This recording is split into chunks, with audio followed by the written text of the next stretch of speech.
For a hand scratching my scalp, and for a kiss against my forehead. By Weird_O. Summary. Please come in. Miss Potts smiled. She didn't look like someone who was about to sue you for thousands of dollars. Maybe he needed to stop assuming things about people. Peter thought when he discovered with horror Tony Stark sitting in an expensive rotating chair, turning his back to them, looking at New York, the city expanding for miles and miles. Under other circumstances, Peter would have loved to meet the man. He realized now that he was sitting in front of the genius, cheeks red with embarrassment. He wished he could ask him questions. He wished he could understand who he was when he wasn't in his Tony Stark attitude. Or, Peter never had a good relationship with his family, and probably never would. His father was too mean, too violent, a racist, a drinker, the first to hate mutant people, and never the last to raise his hand on his son. All Peter ever wanted was to get away, so when Tony Stark offers him an internship, Peter jumps on the occasion. Chapter 1. Peaceful as a Renaissance painting. Today was going to be a good day, Peter thought, clenching his hand around the handles of his bag, the cold air of a late September morning tingling his cheekbone. He had only slept a few hours, and he was feeling a little nauseous because of all the missing sleep, but he would be fine quickly enough if he found something to eat. He had left his apartment early this morning, not wanting to encounter his father in the kitchen, and because of that he had missed breakfast. Maybe Ned would have something for him, or he could always go to the nurse's office and ask for a biscuit. The nurse always gave him something when he asked, even if Peter was avoiding the weird woman like the plague. He scanned the place, searching for his friends, the cold air against his face. He chewed on his lip as his eyes fell on an unusual bus parked in the school's parking. The huge letters of Midtown High plastered on the bus with an aggressive yellow color. The bus of shame, the students called it, because of how eye-catching and obnoxious it was. Funnily enough, it was the same bus that allowed them to get out of classes and go on field trips, just as Peter's class was doing today. Peter's chocolate eyes left the bus, jumping between the few students already at the high school, most of them by the entrance, smoking quietly, exchanging silent whispers, not very awake just yet as smoke escaped from between their blue lips every time they spoke. He didn't know any of them, and New York was already loud. He sighed, deciding just to wait for Ned and MJ at their usual spot. He still had half an hour before he had to be on the bus. Taking long strides, Peter quickly walked to the side of the school, next to the oldest and condemned bathroom of Midtown. The whispers of students fading away. The zone deserts at this hour. It was all desert at the time. Nobody really came to the side of the school, except for a few students who wanted to smoke during the day, or make out in peace. Madeline by Dali was playing full volume in his headphones as he let himself slide against a tagged wall, sitting on the cold concrete floor. His stomach growled. He really should have eaten. Peter wasn't too sure how to feel about the field trip. He was excited. Of course he was. It was a field trip. And at the Stark Tower on top of that. He couldn't wait to see the labs and the people, the engineers who worked at the tower, had in wires and equations all day. So normal people like Peter could have new phones or medical equipment. What Peter was unsure about was the man whose name used to be plastered on the tower. Peter hated his father's hateful words against the billionaire, staining his own judgment, but he couldn't deny that he was just a bit skeptical. He had grown up with the scandals of Tony Stark after all. The parties, the drugs, the weapons, the men, the women, and his father made sure to be very vocal about what he thought of the man's occupation. The only thing his father had liked about Tony Stark was how patriotic he used to be. Peter sighed, pushing away from his thoughts his father's voice. If anything, Peter was happy that he would be able to make an opinion for himself about the man. Well, not that his class would encounter him, but still.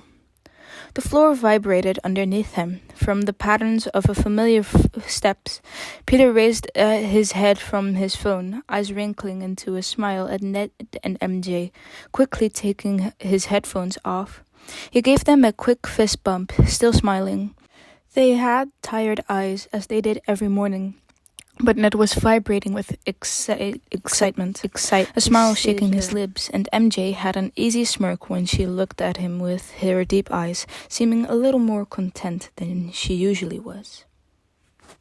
The place was huge. It smelled nice and clean. The white floors were spotless, shimmering, and Peter could see his reflection looking back at him if he looked down to his feet. It was quiet too, and Peter was grateful for that. The noise of New York were always blasting in his ears all the time, even when he had his headphones.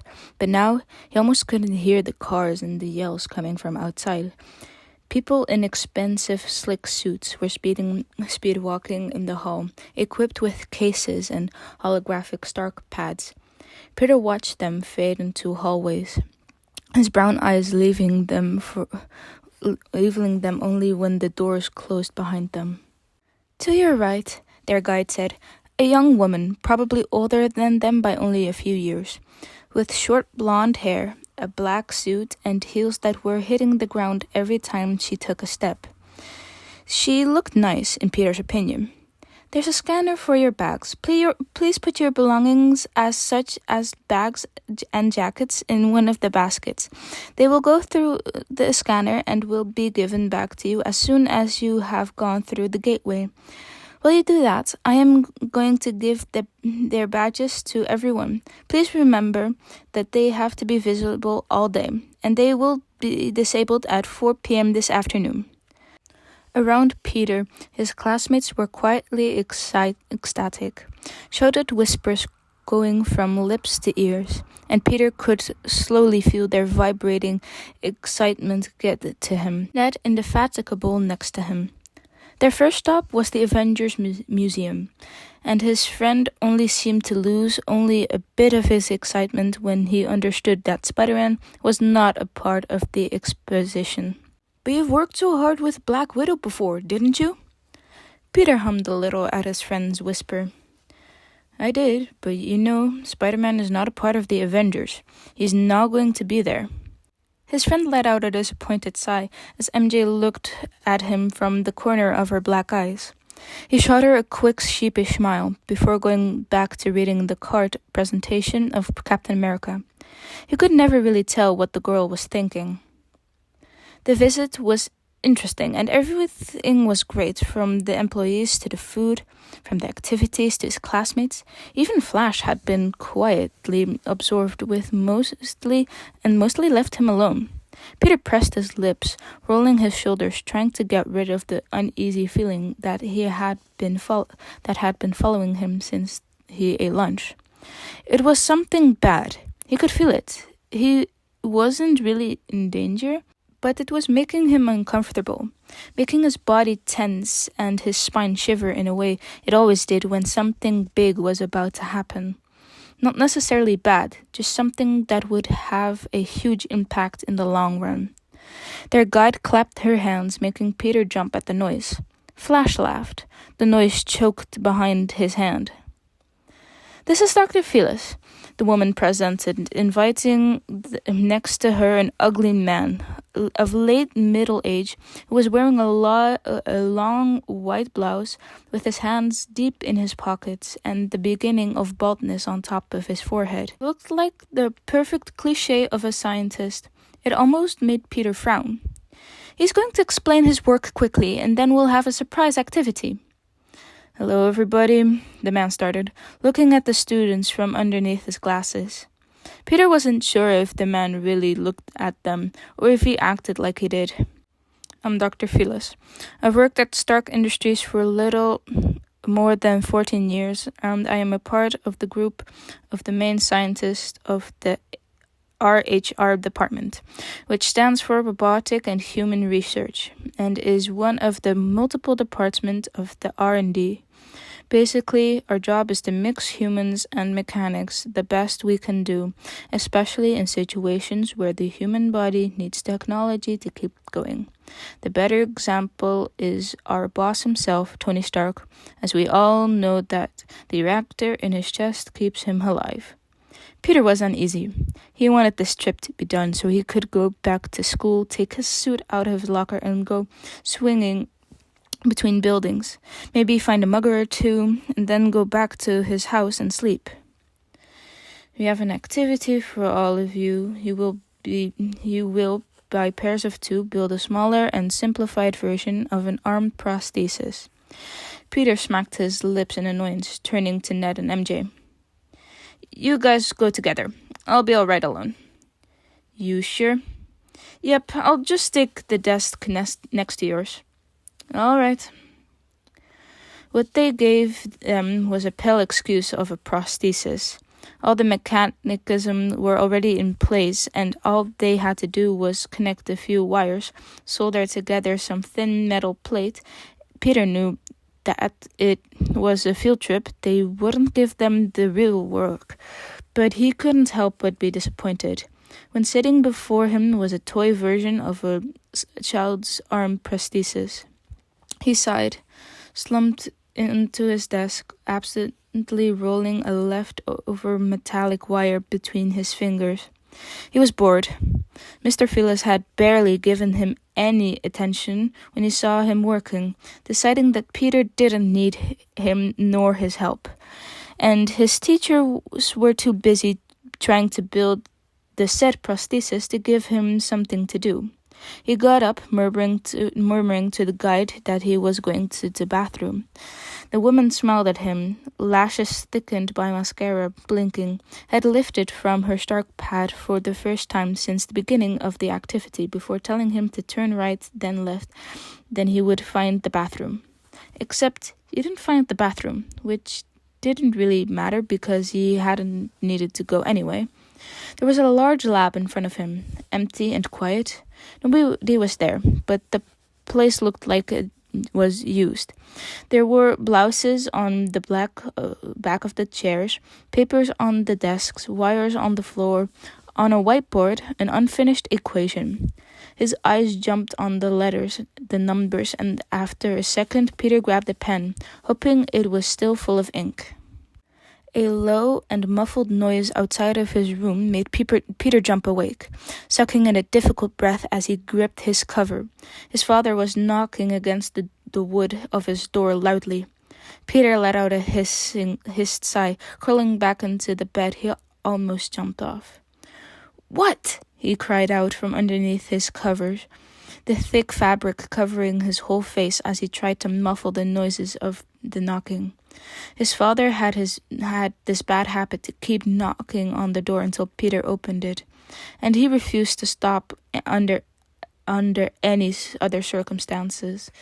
It was really annoying and tingled Peter's brain in the worst way possible. "What?" he yelled again, the faint taste of irritation on his tongue. The man could hear him perfectly. He just didn't care. Peter smacked his lips in annoyance, getting up, almost rolling out of his covers, muscles sore from the night before, irritation slowly filling his stomach. He unlocked the door, taking the key out of the lock to slide it into his pocket, opening the door to his father. "What do you want?" he hissed, avoiding to look the man in the eyes. "Stop sleeping, it's 9 a.m. The man's voice wasn't kind nor gentle, and Peter's jaw clenched just a little at the hardness of his tone. "Me and your mother want you downstairs, now." "Why would I listen to you?" "It's not a question, you come with me." Peter stilled for a moment, hand still on the handle door. He couldn't just shut the door at his father's face and wrap himself back into his covers, pretending like nothing around him existed. But his door still had irregularities, hollow shaping its form from the multiple times his father had tried to knock his door down. His shoulders. "I'm coming in 5 minutes. 5 minutes, the man said, full of warning. and Peter heard 1 more minute and we'll see what happens. His mother was sitting on their couch, the brown leather slightly bent under her weight. His father was next to her, and Peter felt like throwing up a bit, stomach tight. His mother's face was grim, her hands and fists posed on her knees, and his father's grey eyes were on him, not leaving him as he sat on the armchair in front of the couch. Peter rolled his tongue in his mouth. What had he done? The muscles of his lower shoulders and thighs were tense, and Peter didn't have too much trouble recognizing that they were crisped by stress. His nails scratched the sides of his jeans, and Peter decided that the worst thing that could happen was that they had discovered him being Spider-Man. It probably wasn't the case, Peter knew, because if it was, his father would already be screaming in his face. He hated the vigilante too much to say nothing. Stark Industries have called, his mother started, and Peter knew exactly what it was about. His face fell, a wave of dread washing over him like a cold shower. They said that during your field trip you excused yourself to go to the bathroom, but instead you had gone to a lab unsupervised. Listen, he started. Let your mother finish. His father immediately cut him off. Peter tensed, hands curling into fists, sending his father a glare, but he stayed silent, lips pressed and tied together. They told us how you tried to solve an equation, and now they want to see us. So we have an appointment at Stark Tower tomorrow. His mother's voice was almost neutral, but Peter could hear the stains of accusation between her words. Her tongue scratching against the back of her teeth in anger as she spoke. His father was looking at him with angry grey eyes. His glare not leaving the teen's face. Peter took one breath, then a second. At least this time they had a reason to be mad at him. Okay, he said, because he was a pretty angry teenager and he was not going to apologize, nor admit an error in front of his parents. Hi. Yeah, it's been quite a while. I lied. It wasn't I didn't mean to lie. But I kind of did, didn't I? I'm not the best at planning, as you can see. I have no fucking excuse. It just flew over my head. Let me think. Let me. I want to hear what you think about the new podfic. It's Marvel, so I'm probably gonna put that in the title. I'm going to continue this because I find this fanfic. I have a new weird obsession with Marvel. I'm still going to do My Academia podfics. I'm still going to continue with Canary.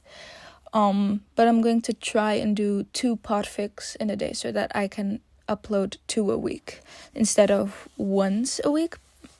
I'm trying to at least upload something in every week. So yeah. Also, I'm gonna change that I do an outro instead of an intro, or what I did. I think I did both. I'm only gonna do an outro because that's easier, and I'm lazy. I hope you have a good night or day wherever you are in this beautiful world, and make sure to eat. Nah, I'm copying Echo Rainstorm. This ain't. I was gonna say, make sure to eat, sleep, drink water, and take your meds and have a lovely day or night. I'm not copying Echo. Nah, that ain't happening. Yeah, bye. Hi. It's been quite a while. Yeah. It's been around 2-3 months. Totally not my fault or anything. It was my fault. I'm shit at planning. So how have y'all been? Yeah. Nice and awkward silence. Amazing. No, but seriously, I'm also gonna start doing some Marvel fics because I am in multiple fandoms and I like a lot of fics. And do I really need to explain myself? It's fine. In the meanwhile, I'm still doing Kanori. I'm trying to get back into the rhythm of uploading, and I'm not making my life easier by taking a second fic. Oh well.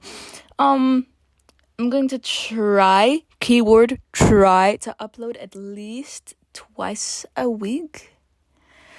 It's probably gonna be once a week. It's once a week probably. Because that shit ain't happening. But if you're lucky, you may keyword may get an upload like twice, to upload two videos in a week. But that's a very small chance. I hope you guys enjoyed. And I'll see you next time.